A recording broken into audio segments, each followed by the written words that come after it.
Hey y'all, what's going on? So today I'm going to be going over operant conditioning.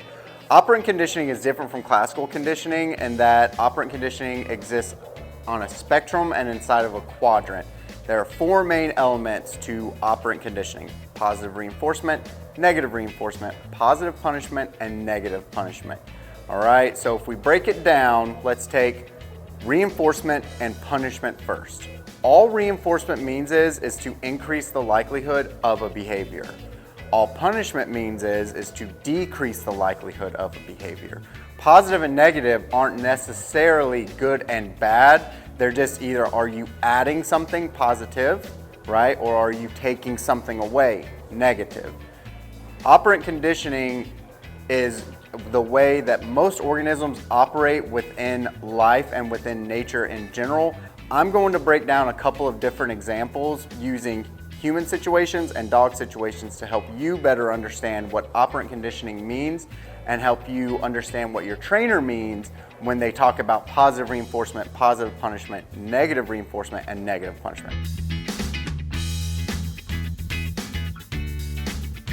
The first element I'm going to talk about is the most popular element: positive reinforcement. Positive reinforcement is basically giving dogs treats, giving dogs pets whenever they do something well. But let's think of it in a more human kind of way. What's something that positively reinforces us to keep doing something that we're doing? Think of stuff like paychecks, pats on the backs, thank yous. These are ways that we positively reinforce each other in order to keep doing what we're doing. You wouldn't go into work every day if you didn't think that you were appreciated or if you weren't expecting a paycheck, right? The majority of people operate on positive reinforcement based stuff inside of workplaces and also inside of life. We like tokens of appreciation. We like when people say thank you. We like when we feel appreciated and rewarded, right? It goes the same exact way for dogs. Dogs like thank yous, pets. They like treats, being fed and told they're doing something really well. Now this is how the majority of dog training starts, is just giving a dog something for doing something right.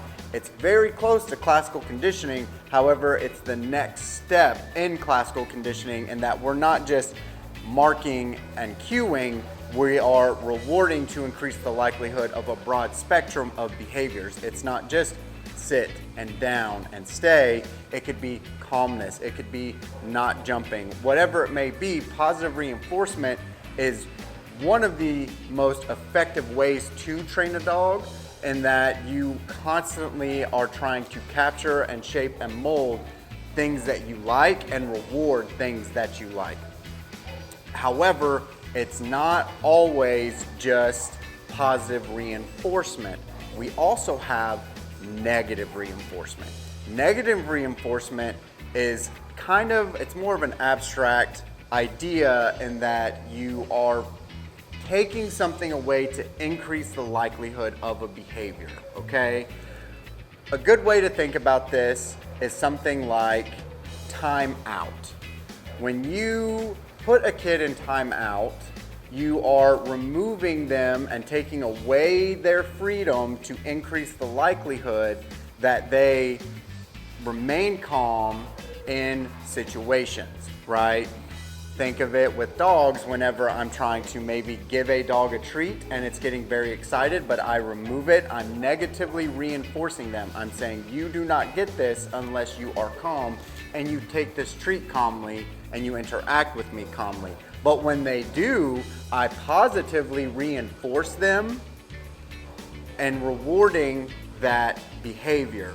However, negative reinforcement could also be seen as paired up with positive punishment. But we're going to get into that one a little bit later, because punishment is a way that we decrease behaviors, but it's not necessarily a conventional style punishment of swatting your dog or anything like that, or even yelling at your dog. All of these different aspects of operant conditioning exist on a spectrum. It's not just a very clearly understood, this is a punishment or this is a reinforcement. One, because all dogs, like people, are motivated by different things and perceive punishments different ways. So in the next video, I'm going to go over punishments and how they can be applied.